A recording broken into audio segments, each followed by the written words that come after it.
Hey, what's up, guys? This is Chris and Sarah for episode 4 of the podcast. It's all about us growing up, like nostalgia, childhood differences between nowadays, being 2020, and when we grew up. So Then and now. definitely different. Let's start it off. What was our first topic? Like what we were like as kids and what we're doing. Yeah. And I feel like it's all so different than how kids are now, for sure. Yeah. I don't know. Do you want to start? Sure.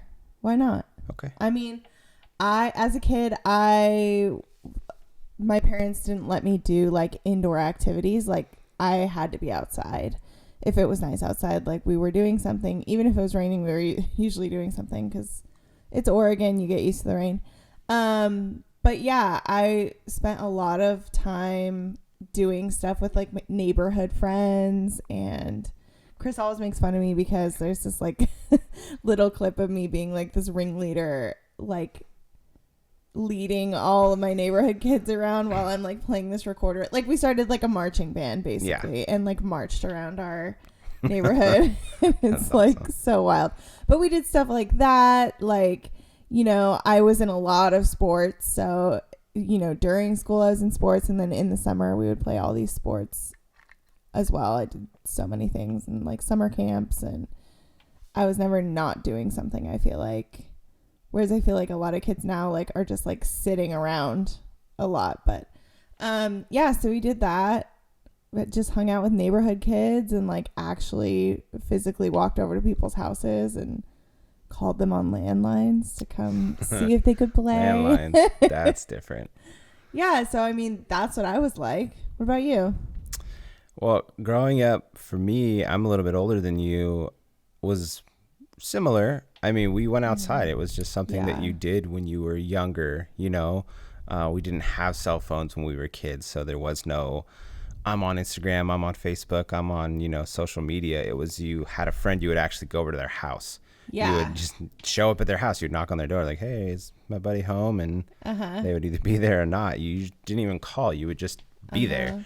So that's huge. That's just totally different. But definitely going outside was a huge part of childhood that I think is very different now, where most people interact on social media. And then maybe they get together, which is, I guess, kind of less and less these days. People are sort of more checking out each other's activities online, and then maybe they'll hang out or schedule a hangout, which is really weird, instead of just being friends in real life. So yeah, I mean, that was definitely for me. It was going outside, going to friends' houses, just playing in the dirt, you know.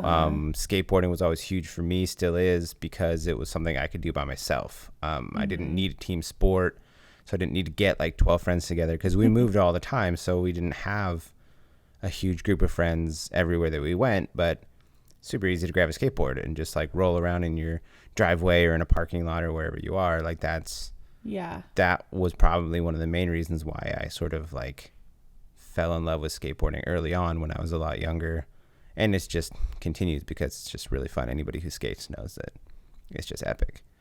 So, but yeah, definitely going outside, all that stuff. With no internet, with no cell phones, with none of that, is just it's so wildly different. Yeah, it's weird. Kids, they're just glued to their phones. Like it's very different growing up. You know, however many years ago. When did cell phones even like become a thing? Was that like, I think like the 80s, but like everybody had them like mid to late 90s. I feel like my mom got her first cell phone when I was, I don't know, maybe like 9 or 10. So like when was that? Like what year that would have been like coining late this? 90s. Yeah, I guess that makes sense. Like, I mean, I know cell phones were around like in the 80s, but nobody had them. Those were like brick phones. Like business people had them, and they were terrible. We're talking about when those like Nokia. Yeah, let's say maybe let's talk about smartphones. Maybe that's like the huge difference, because flip phones. Like I had a flip phone at one point for a minute, but I didn't use it all the time. Like I wasn't that's totally going crazy. Yeah. Like the smartphone thing definitely was a big game changer with like just being glued to your phone. Like especially with social media, you know, things like YouTube where you can just like, you know, you stare at your phone for like 17 hours a day. Yeah. Totally. So yeah, whenever that was, like late 90s, some point in time, we could probably Google it and find the actual date. But yeah, I guess when Apple came out with the iPhone, it's probably the world changed. Yeah. Was that the first smartphone? No. I had like this terrible Windows phone before that. That was like a Palm Pilot / But was that a smartphone? Is that like I think what are we so. calling I mean, it smartphone? ran like Windows. Weird. Like it was, yeah, I think it was like a thing before that. You know, there was like BlackBerry too. I guess you could consider that. Yeah. But I think Apple just made like the first maybe fully like touchscreen one. Because even like that Windows phone I had like a stylus and stuff. You had to click around on it. Weird. Yeah, I never had any of those. I had like a Nokia. You know, like the one probably everybody had with like no flip screen. It was just like the solid one. I had like a chocolate phone, I think is what it was called. Yeah, the chocolate was dope. Is that a Samsung or it's LG? LG, yeah. Yeah, where it was like a flip phone. Up. No, yeah, I had that. That's one. That's the chocolate one? Okay, and then I also had like a flip one. I broke all of them. Yeah. Every single one. I would like drop them out of my pockets or like close them in car doors because they would fall out of my pockets, or just like drop them. I don't know. They sucked. They were all terrible. But I mean, they worked. They were phones, but it was different. Like having that kind of phone was different. Yeah. What would you like that? What's Snake. that called? No, well, Snake, but what's the texting called? It's like like T9. Yeah. That thing, the T9 type of texting was way so different. Good at T9. Yeah, people would just hide it, like Yeah, totally. I could text complete sentences without looking at my phone. It's insane. So funny. It probably works better than auto, like correct texting now. Like, it's terrible. You can't really like text that easily on an iPhone without looking at it because there's no like on old phones. It was like there was like little knobs like you would have on like a keyboard, so you would know where you're at. Yeah, like almost like Braille. Like placement. You kind of can feel where the numbers are. Yeah, it's different now. It is so wild now to think about it. It's funny. Yeah. Yep. That was definitely different. Yeah. Playing outside was different. But yeah, I feel like even just like friendships have sort of changed since then. To like, I feel like people are just trying to be more cool than they are all the time. Well, and I mean, like, yeah. Do it for the gram. And it's not, it wasn't like that when we were kids. Like, I'll have to include some clips on the YouTube version of this or something from like my home videos. Like, we were the dumbest, dorkiest looking kids, but we thought we were like movie stars. Well, it was cool. Great. It was different. It was like you were friends with your friends and you didn't really know what other people were doing. Totally. You know, because you didn't have a phone to stare at and compare and contrast your life. And if you're cool enough, or if you have the right stuff, or if you're going the places that the cool people are going, you just did what was around you. You just did what your friends were doing, and it wasn't really like something you thought about. You were just in the moment having fun.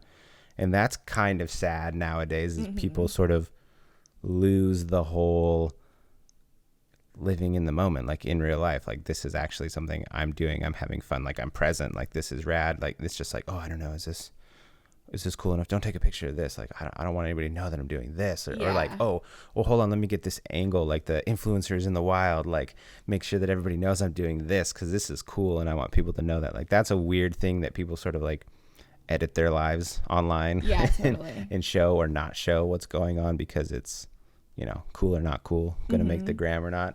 Yeah. So it's definitely different. Having friends was different than it is now. Yeah. So, which is bittersweet, good and bad, whatever you want to call it. Like, yeah. There's positives and negatives. So it's kind of funny. Yeah. But. And just so you guys know, we were both born in the 80s, like different opposite ends of the 80s, but we both kind of grew up in the 90s. So when we talk about childhood, that's like the years we're talking about. Yeah. 90s were different than now. That's for sure. We should talk about some of the things in the 90s that are way different than like, like cell phones and social media. Understand at all. Yeah. What's something that we all had in the 90s that people wouldn't have now, or maybe not even know about? Yeah. I feel like a lot of the things that I think of when I think of like crazy products that everyone wanted or had in the 90s, I think of like Tamagotchis and like Gigapets, like that was like the pre-cell phone thing that all your teachers took away. It was like, are you feeding your Tamagotchi during class? Like, we're going to take it away. And you're like, no, it's going to die. That's so funny. I think I had one maybe at one point for a minute. Yeah. I didn't really get into it.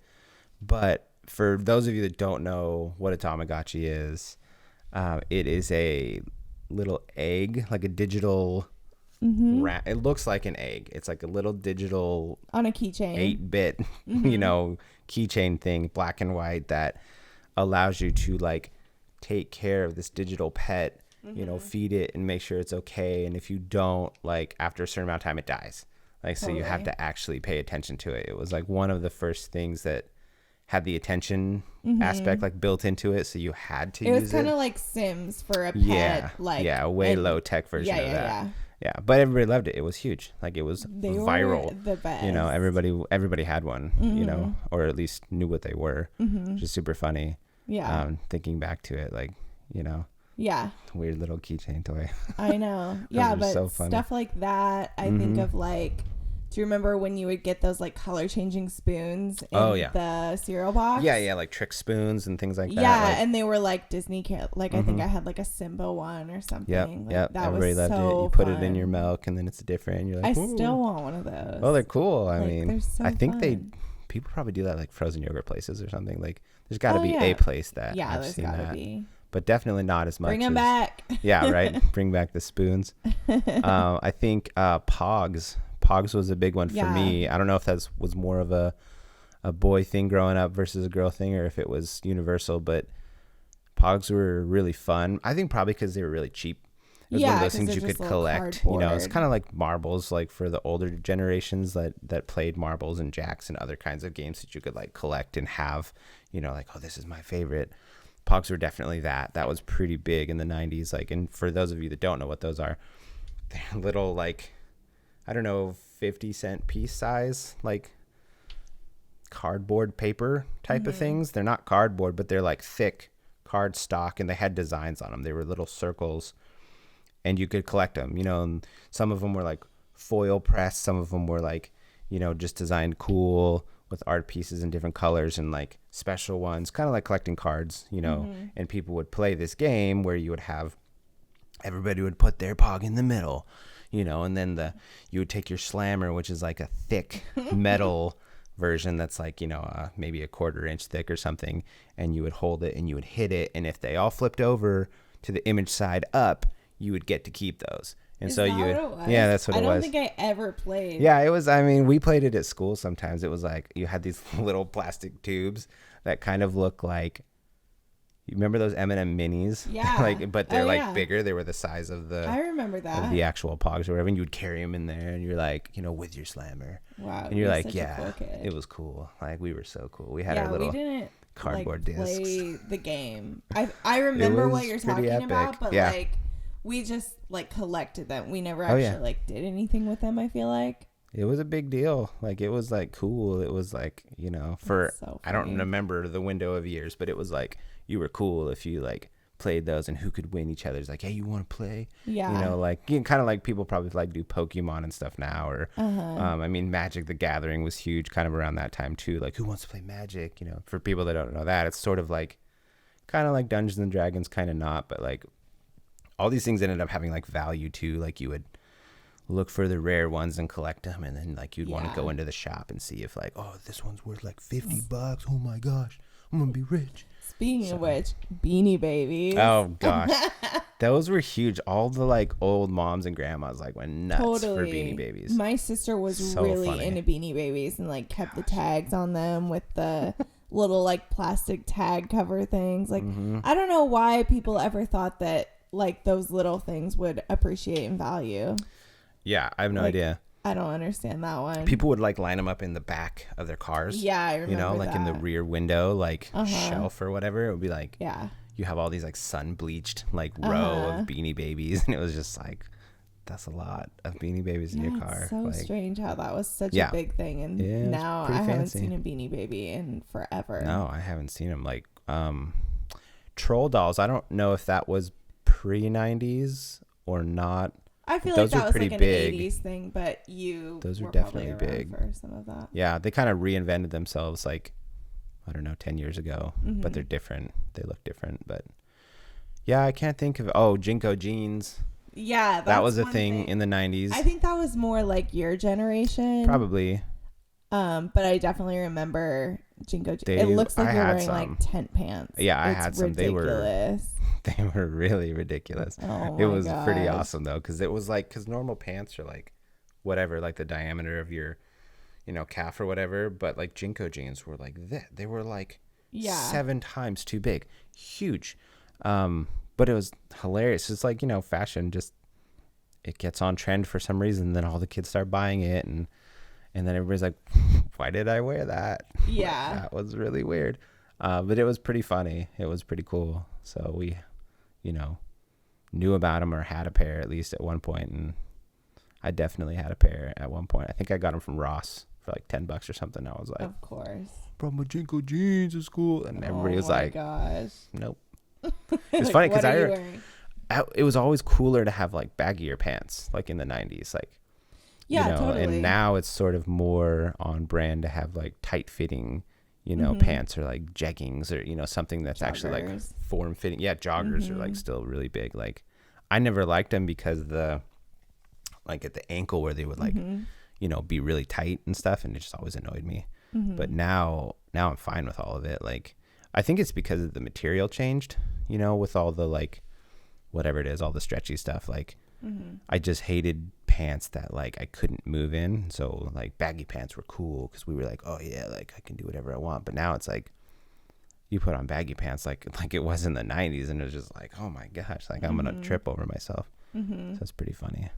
I do not miss the days of like 90s and early 2000s pants. Like, especially living in Oregon, like for girls, it was like the flare jeans or whatever. And they were so like big at the bottom. Yeah. And would like drag in the water. And then you'd have that gross, All like gross and nasty. soggy ankle thing going Yeah. on. And it was the worst. Yeah, I would always step on my pants and like rip up the bottoms. Like they'd be all frayed and the bottom of nasty. your pants would always be like Yeah, messed up. because they were always too long or something for some reason, and never thought to cuff them or like trim them or something. I don't know. Pretty funny. But yeah, that was good stuff. It was good times. It was. Do you remember like AIM? Were you on AIM? Gosh, so AOL Instant Messenger. at one point, I don't know when it was, when it was first out, when like AOL came out, like my dad had a job for a minute, like a month or two, where he was given like a laptop to, do something on, and we installed AOL on it with a disc, with a CD, and you had to put in, your not your Ethernet, but your phone jack, and do dial-up, which took a long time, and to made the even most get online. obnoxious noise. Yep. And then your mom inevitably picked up the phone and kicked you off the internet. Yep. But we did. We installed, Messenger AIM at one point. Yeah. But I never really had a computer growing up for most of my life, until I was on my own and had my own stuff. So we didn't really play with AIM that much, but I remember it. I got on it a couple times, and people had really funny screen names, and they were like, "Ooh, we're chatting with each other. This is so cool." Do you remember your screen name? I have no idea. What? No really? idea. Couldn't tell you. Mine. What was it? It was Singer 910, but it was SNGR 910 because I thought I was going to be a singer. I don't know why, because I'm not a singer. That's awesome. But I was like, yes. Singer 9, and it was because I was 9 when I yeah, that makes sense, did that. But I'm gonna be 10 soon though, right? Yeah, I'm almost 10. It's people that are almost 6 foot but not 6 foot. Yeah. They're I'm 5'9.5" or 5'9 and 10 quarters. Or, that doesn't even make sense. 5 10 quarters, 5'9 and 3/4, whatever. Yeah. Yeah, that's funny. But I remember when that came out, and I would be chatting my neighbor that's literally I could look out the window and probably see her through her window. Oh yeah. And we're just oh my gosh, this is so cool. We're online and blah blah blah. And chat rooms were a huge thing. Those are huge. When huge. AIM came out, I remember me and my friend in middle school would log on and we weren't allowed to go on chat rooms at my house, but her mom didn't care, or she had like a different office or something, like where she couldn't like monitor what we were doing. And so we would get into the most random chat rooms and then tell people we were like celebrities and like try to pull it off and stuff. And it was, nobody believed us, and everybody was just like, don't go on chat rooms because there's creeps on there and stuff. Yeah, but totally. It was so fun. I vividly remember chat rooms. That was like that was pre-social media, like social media kind of like everybody was like, oh, I'm gonna communicate with all these cool people, and you had no idea who these people were, but you would just believe people for whatever reason. Like that was like, people realized probably that you could con people on the internet, you know, like, you know, it's still a thing, you know, but people don't talk about it as much. But yeah, it's, everybody was like, all the moms were like, don't go in the chat rooms. I mean, they're gonna get you. Catfishing people without it being called catfishing. Yeah, you know? Exactly. It's funny. But yeah, chat rooms were hilarious. They were like, I remember actually, I was at one school at some point that had like a computer lab, and people would try to message each other like in school, like to the other computers or whatever. And that was like really cool. It was like, oh, I can send a message to that person over there. Like, wow, I'm so high tech, which is, now it's just funny. But yeah, it was a pretty big deal when it was all like being invented and coming out. Like it was just like, oh, we're so hip. And now it's just like, they're like, it's so different. Yeah, like what is that? Like you guys had to message each other like that? Like you had to dial into the internet? Like, yeah. There are so many things about technology that are different. Like you saying that, just even with like texting, do you remember how before, like, or even at the beginning of iPhone, I think it was like every text message was a different thing you had to open. It wasn't like a thread, like a feed. Oh yeah. Before there were threads, it was pretty like terrible. If you were texting multiple people, you'd have to like go back and look and see what they said, and then like go back up and create a new it was like a new message every time. Yep. It was so annoying. Jeez, that was pretty bad. Yeah, because you would have, I mean, even now still have like thousands of messages or whatever we all have on our phones, like, you know. But yeah, it was, I don't know, it was like emails. It was like sending a brand new email every single time. There was no But even history. Emails now show you threads. Yeah, it was just no thread. It wouldn't bad. Show you any history of the conversation. You'd have to go back and be like, what did I say? What are they saying to me? Like, yeah, that was the most super ineffective thing. Yeah, glad they fixed that. Yeah. Oh, it's so funny. What do you think, you know, because technology is like a really big deal, like how do you think that has like affected like friendships? Because I feel like, you know, we sort of talked a little bit about it like at the beginning of the podcast, but like having friendships is just different now, you know, like, and also like being older, you know, like growing up is, you know, different friendships than when you had like little kid friendships.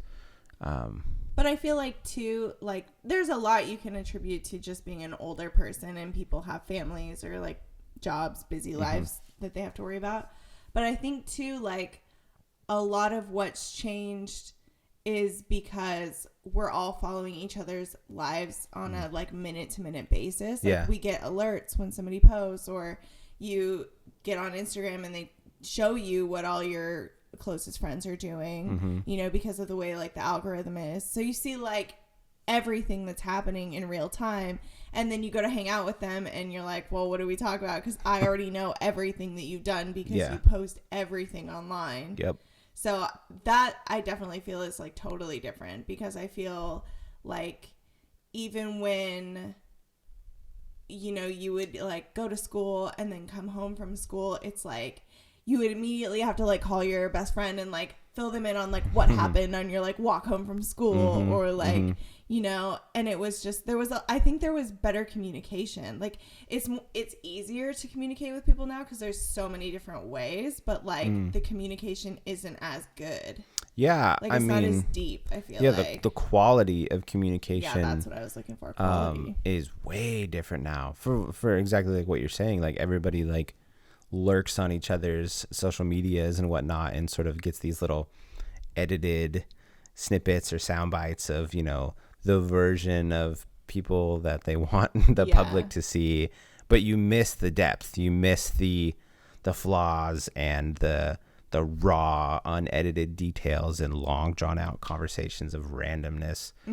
You just don't really have that unless you get face-to-face time or you spend a lot of time like on the phone, like verbally communicating. The whole like weird social media nonverbal, 10 seconds checking up on all your friends or whatever is different. It's so weird because like, well, just like as kids, you hung out, you had that like quality face-to-face time value sort of thing where you were just friends. You're friends because you were friends regardless of what you were doing, and you were actively interested. Like the best friend thing you said, like I always would tell my best friends, like you kind of, I guess you have like best friends like as you're growing up, like when you're a tiny kid, when you're like elementary or middle school, and then like high school, and then like friends that are still your friends like into adulthood or whatever. And with me it was always different because we moved all the time. So like I probably had like 2 or 3 like best friends or whatever, but definitely more like my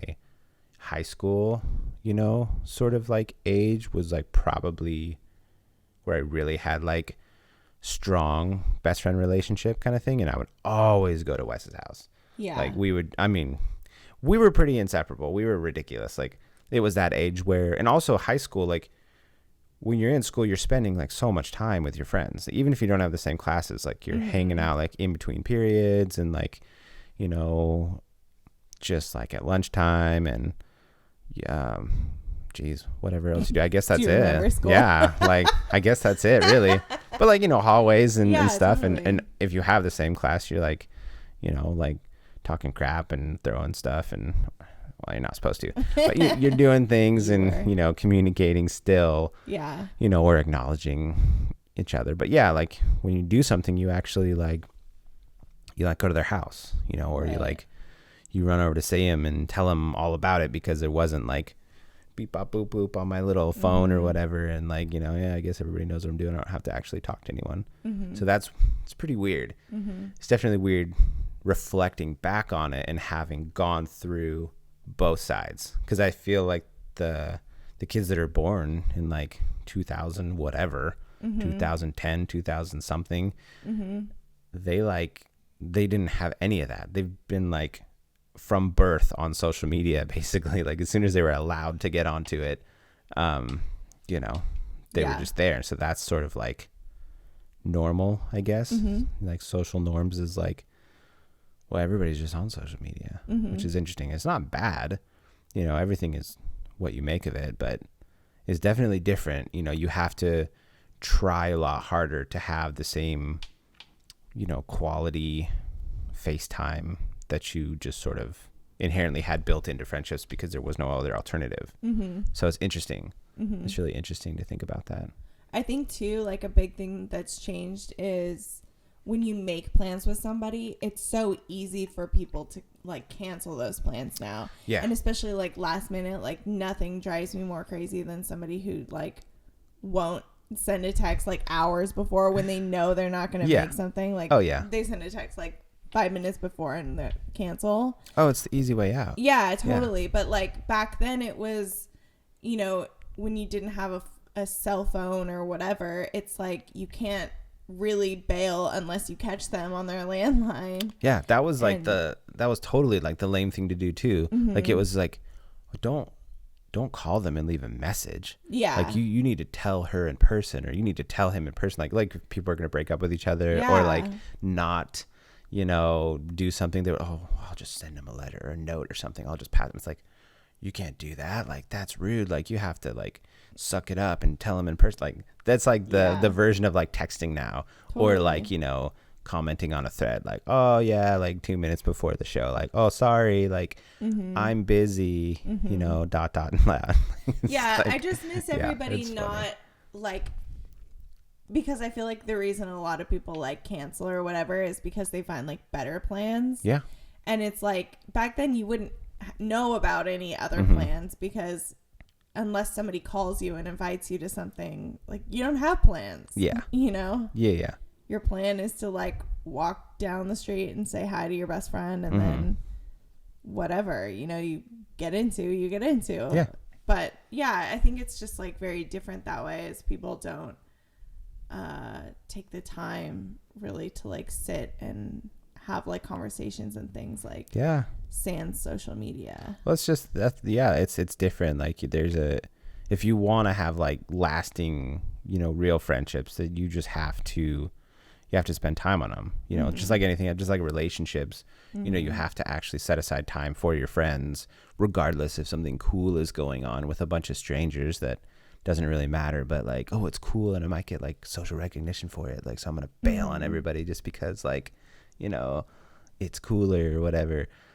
Relationships take nurturing, fostering. You have to pay attention if you want those kind of friendships, and maybe you don't. Like, not everybody wants that, which is fine.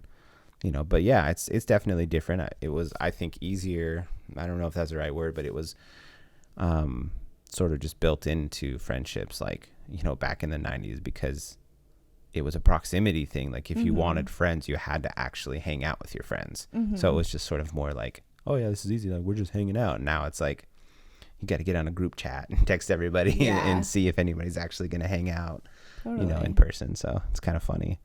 That's just the way it is. Good times. So it is funny. That is funny. But yeah.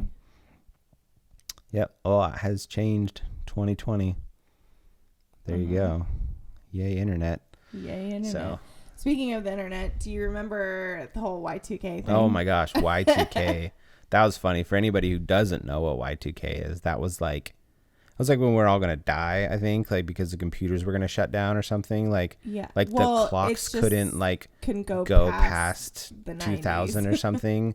Like, as soon as it would get to that, like, the computers would malfunction and the infrastructure would shut down or something, ridiculous. But we all were like, oh my gosh, it was like a media panic. No, people like stored up. It's kind of like now with coronavirus. Yeah, everybody's going out and getting their oh my gosh, toilet paper and their like non-perishable food and 20-year supply of food. Like, oh my gosh, the computers are gonna blow up, the world's gonna end, and nothing happened. It was hilarious. I still don't even really understand what everyone was so scared of. I mean, like, people existed for years without computers. Yeah. Before, so yeah, I think it was something along the lines of the way everything's run is so heavily dependent on computers now, and because of all the lighting grids and all the this and that the computers are controlling, when they shut down, everything will go into chaos. Something like that. I mean, I wasn't, it was just, I was how old? Weird. Like, what? Like, I was maybe like just turned 12. Yeah, I mean, I definitely didn't understand it. I didn't really know. I didn't pay attention that much because I was a kid. But I remember it being something like that. Something catastrophic was going to happen, and we're all going to perish and blow up or starve to death or something. That just, the clock just like click. Oh, everything's still on. I just realized. How did I just realize that? You know how people say party like it's 1999? Yeah. It's like as if the world's ending. Yeah. I just realized. Oh, really? I was like, why is everybody so obsessed with 1999? Yep, because the world was going to end. Many times the world's always going to end. So totally. Whatever. We'll see when it actually happens. It's pretty funny. That's so funny. So I want to hear more about the stuff that you did though as a kid. Yeah. What was your go-to thing with your friends? Skateboarding? Well, it depends on the age group, right? Like in the period of life, that I was in. So I feel like because I moved around all the time, every couple of years or something, when it was really young, that was the point in my life where my mom, she was working at these preschool places. They were called kinder care, and other places where you would I don't know, daycare for kids or whatever. And so they had a kind of a school program or whatever, but I would be there. I would be at those kind of places. So it sort of had built in. It's kind of recess, all day recess and arts and crafts and what are the things that they do at places for daycare. That was a lot of the really young stuff. And then I say middle school would just be that was when I hadn't really gotten into skateboarding yet. I was just about to. I think I was 13 or 14 when I really got into skateboarding, when I finally bought a board. And I think that's freshman-ish year, or maybe the right before freshman year, like the summer or something. Yeah. But like middle school was kind of just like walking around with friends because like I didn't have anything else. We didn't have any money. We weren't, cool or anything. So it was like, go to the mall maybe if we could get someone to drop us off at the mall and, like, oh yeah, check out the arcade, man. Like maybe I get some quarters and we play some Street Fighter. Like what? That's so dope. Or like we play Magic cards or Pogs or like, I had marbles. I totally still had marbles when I was a kid. Like that was cool. I think it was anything that was accessible and like cheap and easy, that people were like collecting. Or I mean, I had like baseball cards and stuff as a kid. Like it was just like we were those kids. We were like we were not full on like Stranger Thing kids. Like we weren't like heavy into D&D and stuff. Like but we definitely played with that stuff. Like I think it was probably a money thing, like why I didn't get super big into Magic cards, because I didn't have the money to buy them. That was more of a high school thing, I think. But it was cool. Like we liked it. We played it. I did have a board game that was like Dungeons and Dragons, but I didn't have enough friends to play a lot of games like that. I think that was the problem too. Like you move to a new town and you only have like whoever you meet. And then if you're only there for like a year, you don't, unless you're like jumping into like athletics or something and you're like surrounded by like large groups of people, you usually don't like just snatch up like a whole bunch of friends and then all of a sudden like your 30 friends are coming over to like play all these games. And it's like it's like the internet now, you can like connect with all these people online, but it's like then it was just like who's around in your town or your neighborhood. So yeah, that was definitely that. And then high school was, finally got a skateboard, and it was always skateboarding. Like just you could not see me not skateboarding. I have all these funny pictures of me terrible at skateboarding, like most kids are when they start, like in parking lots, like trying for hours to do kick flips and stuff. It's hilarious, but it's great. You love it. Like it becomes your own sport thing. That's so fun. There was definitely that. High school years were a lot of skateboarding, getting a like solid group of like 3 or 4 or 5 friends that we always spent time with. And that's also when I got into like, rebelling or whatever, like trying to be different, in a culture of mostly like athletic people, mostly like jocks and preps and all the cliques at school. Like I wasn't into hip hop at all, in the 90s. Like that was just kind of becoming a thing. That was way more into the 2000s than like the 90s. 90s was still not massively hip hop like it is now.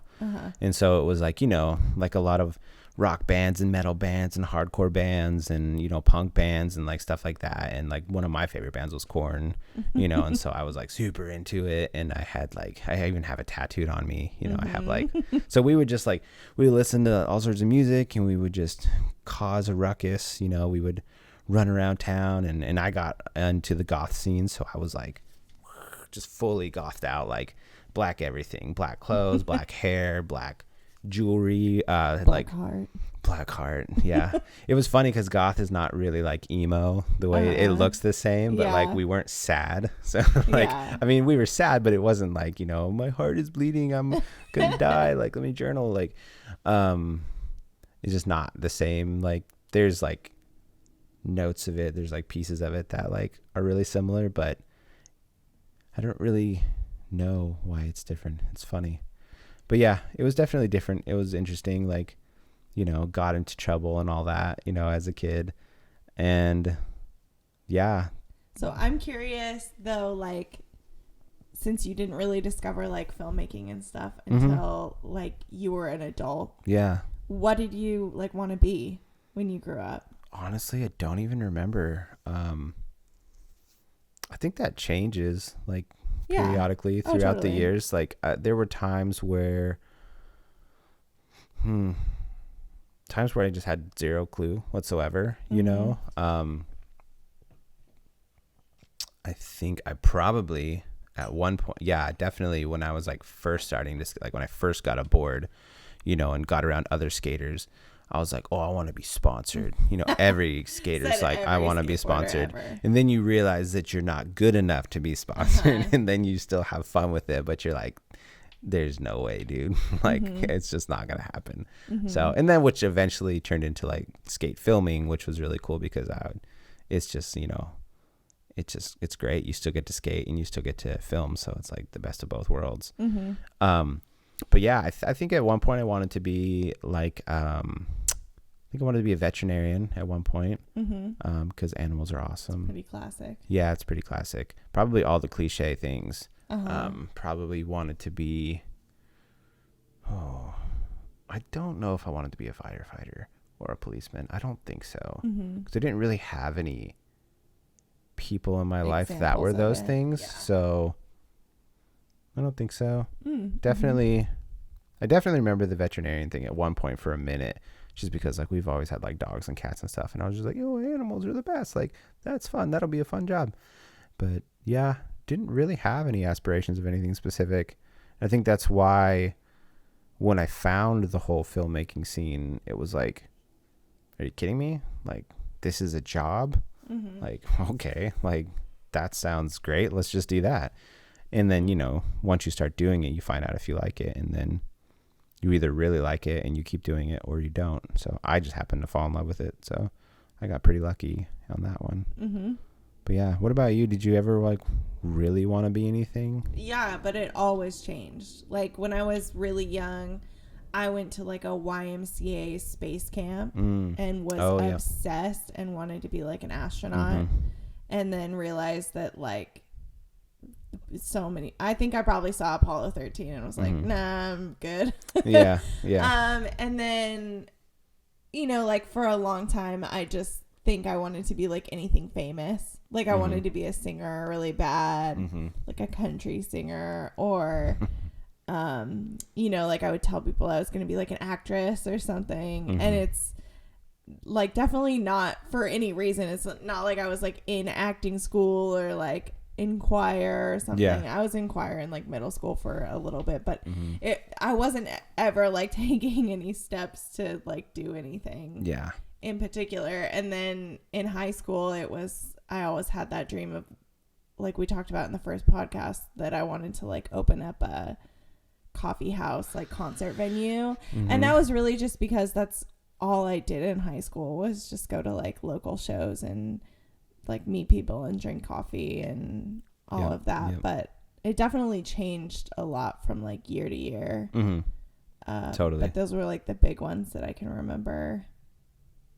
Nice. I think I wanted to be a youth pastor for a minute. I remember wanting to do that big time. Yeah. For like, there was a couple years in my life that I really wanted to do that.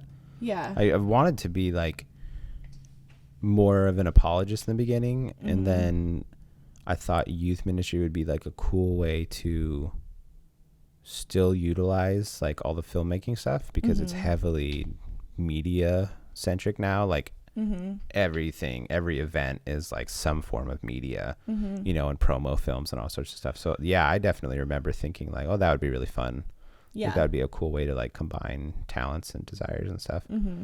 But I've just been too busy as a filmmaker. Like, I think it's just a lot of what we want to be when we grow up. It has to do with like what we're doing at the time. Yeah, because like the youth pastor thing, it was like I was just going to a lot of church camps, and then I was like, oh, you get to be an adult and do this, and like now I would hate it. Like, I don't want to wrangle a bunch of like teenagers for a week, but you know how Yeah, church camps are wild, man. It's just like any other camp. Like it's chaos. It's like organized chaos. You know, everybody gets together and there's so many things you have to navigate to have hundreds of, you know, students in the same location and, you know, have fun and keep things moving, but then like safety protocols and all of it. And it's just, it's pretty wild, but they're definitely fun. Like that was definitely the time period that I was thinking about that, because I used to film all sorts of like church summer camps, and those were, I think, some of the only summer camps I ever went to. I never even went to one until I was 22 or something. Like it's not something we did, you know, as kids. So that was just like really cool. It was like, whoa, people have been doing this like all along. Like, how come I never got to go to any cool like summer camps? Like, these are rad. Yeah. So that was fun. And then being able to film all of them, like I met a lot of friends that way. Like, you know, sticking the camera in kids' faces, like counselors and high school kids like going nuts and like getting hit with water balloons and trying to come up with creative ways to like make the games look way more epic, you know, shooting them wide angle and low and like slow-mo so kids are flying through the air, you know, and then everybody gets to see it and they're all reverse. Like, oh, and they all freak out. Like, that's the coolest thing. Yeah. But yeah, that was a big like chunk of time where I was like, this could be something that'd be really fun. And then you like realize that there's no money in it, you know, in which you have to decide like, what are my current goals right now? Like, am I trying to do this as like a ministry thing, or am I trying to like do my career as a monetary thing, or is it a combination of both? And so then it's like, I guess you sort of do that in life. You prioritize like, well, what do I want to do with this window, this time period of my life? Like, is this the time where I'm focusing on this? Is this the time where I'm focusing on that? So yeah, I think the monetary thing was a big reason why I decided to lean into film a lot more, because of the options. Like, there was just way more things we could do, you know, and way more places we could be, you know, at that time. So yeah, something like that. Totally. Yeah. But who knows? Maybe I'll go back and revisit that at some point. Yeah, maybe. I don't know. Kids are fun. I did think at one point of being like a teacher of sorts. Like, it's just fun hanging out with like younger people and like teaching them stuff and watching them, like, you know, like the light bulb come on. They're like, oh, wow, I didn't know you could do that. It's like, yeah, it's really cool. Like, you should try it. It's really fun. Yeah. So that's definitely, you know, something that's fulfilling always, is like giving back to other people. Totally. So, but yeah. I feel that. Yeah. What else was nostalgic for you growing up? Jeez, I don't know. I feel like you don't remember most of your childhood. Like, honestly, I don't remember a ton of it. I think it was just so fast paced. Like, you know, everything was changing. Like, you know, some people grow up and they're like in the same house forever, you know, from birth to college or when they move out, like, and other people are more like me, like everything's different, like every year or 3 years. Like, so it's just sort of like a whirlwind. You're just kind of like, you know, hanging on and like adjusting, which was really good for me, you know, because I learned how to adapt really well in people groups and in different scenarios, and just be able to function, you know, and be the person to step up or be the person to sit back and just watch. So it's just like you kind of learn to adapt. Some people are really good at that and some people aren't, you know, so that was a big plus for me. But it also is one reason why I don't really remember a lot of it. Like, not a lot of it was super memorable, you know, as far as like specific life things, you know, like, oh, I remember that one time in 6th grade when I was on the bleacher. Like, nah, most of that doesn't even register. Probably because it wasn't that cool. It was probably different. It was probably like I was at a new town, didn't really have very many friends, and I was just going to school, and it wasn't that epic. That's what I would think. But nostalgic, I mean,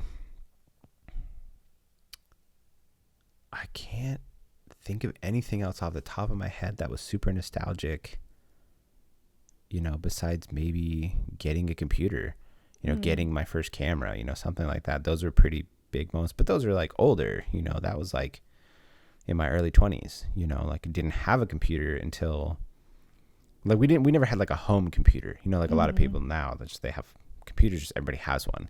We just didn't have one because it wasn't as normal back then. So it was like getting a computer was like, what? Oh my gosh, now I can like do all this stuff. But yeah, skateboard is like one of the biggest ones, or like the little things like the games, like the pogs and stuff, and the magic cards, and like the trading cards. And I guess when I got my first car, that's pretty nostalgic. That was wow, that was a great car. What was it? It was a Mitsubishi Mirage. Sexy car.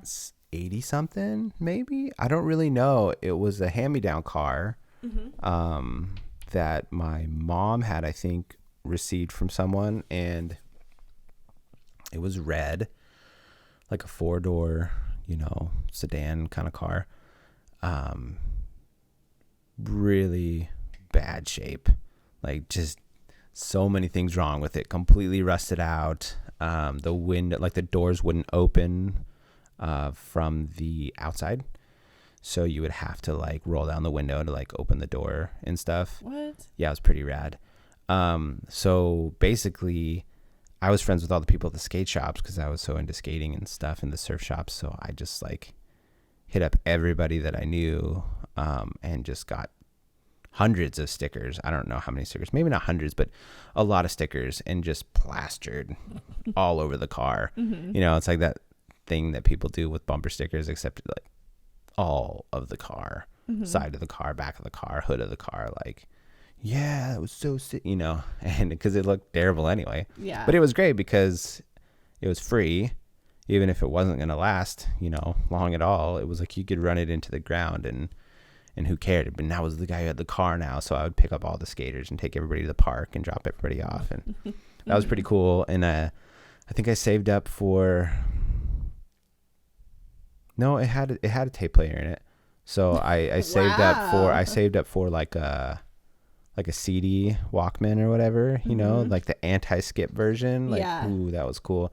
And then got a tape adapter. And so I would always like play the sick like metal and hardcore, you know, way too loud. The obnoxious people, like you're pulling up to the four-way stop and the old ladies like getting done at the grocery store, and you're like, you know, all crazy looking with like 5 kids stuffed in the back, and you've got the music turned up like as loud as it can go, and it sounds horrible because the stereo system's not even good. And they're just like, oh, these kids. Man, I was that kid. Yeah, but we thought it was amazing, of course. And so that was pretty nostalgic. Like, and that thing didn't last long, and it totally died. But but it was cool because it didn't matter. I mean, because you know, it's like the first time you get something like that, you're like, what? You freak out and run it into the ground. So yeah, that's what we did. That's probably it. I don't know. I can't off the top of my head think of anything else that's really standing out as super nostalgic. I mean, I don't know. What about you? Like, what's the most nostalgic thing ever? I mean, when I think of like being younger and growing up, it was definitely like my whole neighborhood was new when we moved into it, and so all of the like families had kids my age. Like, it was one of those, you know, kind of like built for families kind of neighborhoods. And so when I think about growing up, I just think about that same like group of girls that was in my cul-de-sac that we just like rolled around town with, basically, or at least throughout the neighborhood. And we would just do like everything. We would play like neighborhood wide like games of like kick the can and like tag and stuff like that, you know, like you could go anywhere like on our street kind of thing. Definitely made up like a lot of dances. I think that's definitely like a girl thing. Like we all put on like front yard like dance recital type things, and it was almost always to like Spice Girls. That's so and funny. We were always fighting over who got to be Baby Spice. Like, it was like that kind of thing. Yeah. I mean, those are the things that I really remember, other than like I played so many sports. So yeah, a lot of like weekend basketball tournaments or softball games or like things like that. We also went like camping a lot as a family. We had like a travel trailer situation, and we would do that on the weekends or weekdays like close by home. So I definitely remember that kind of stuff. And then just all the random things that were in the 90s and the early 2000s, like movies. And I mean, like 90s movies are still like probably my favorite movies to watch, because they're just like, it's that decade was so fun. Like, they're very cool. They're very fun. Yeah, it was, especially to be, I mean, you were a little older, but like to be my age in like the late 90s, it was like everybody that was famous was just slightly older than me. So it was kind of like, that's what you aspired to be. Yeah, you know, like totally. Britney Spears like came out, and I was like, oh my gosh, we're all gonna be like Britney, you know. And it's like that kind of stuff was just so different from now. It was like there were really big stars, and that's who you knew about, and everybody else, like if it wasn't played on the radio, I didn't know about somebody, you know, like music wise or whatever. Yeah. And you know, you'd have to like tape your songs on the radio and things like that. Like I still have like cassette tapes of like playlists, quote unquote, that I made. Yeah. That just have like random DJs at the end being like, okay, that was Baby One More Time, you know? Yeah. Like that kind of stuff. But that definitely makes me feel like more nostalgic than anything. It's just like friends and movies and music and just like the social landscape of what was happening, I think. It's different. And like watching TV live, like when it was actually on, it was like, you know, you had your Thursday night show that was on at 8 or whatever, and like if you missed it, you missed it, you know? Yeah. Like that kind of thing was definitely different. Yeah, but it made you like pay attention to things more, I feel like, you know? Yeah, it wasn't, you couldn't just binge it. Rewind and see it again. Exactly. You know, you'd have to wait till it came out on like a VHS pack like a year later to catch up on your favorite shows and things. Yeah, definitely. So it was rough. Yeah, it was super rough. That's so funny though. Like there definitely was, it just felt different for sure. Yeah. Like, you know, like you said, you had to actually show up to watch it, tune in to watch it. Like I don't think people will understand that nowadays because they can literally just buy something like Netflix or whatever and just binge watch it. Or you could probably even watch it on YouTube, like a lot of it. It's crazy to think of how different everything is growing up like in the 80s or 90s versus growing up in like 2010, 2020 now. You know, like technology and everything is just wildly different. It's a totally new experience. I'm curious when we post this, I want like people to comment and like put in their own 2 cents because there's, I'm sure, things that we didn't even remember that were like, oh my gosh, like I can't believe I forgot about. Totally. Blow up furniture or what, you know? Like random things. Yeah, like it would be really cool to hear from everybody. Like, you know, like tell us what you remember, especially if you're like a 90s baby, you know, like what was epic, what was nostalgic that is not the same now, that we probably missed. That'd be really cool to hear. Yeah, I'd love it. And right on. That was fun. I guess we'll just see you guys on the next one. If that's what you're into. Pew, pew, pew.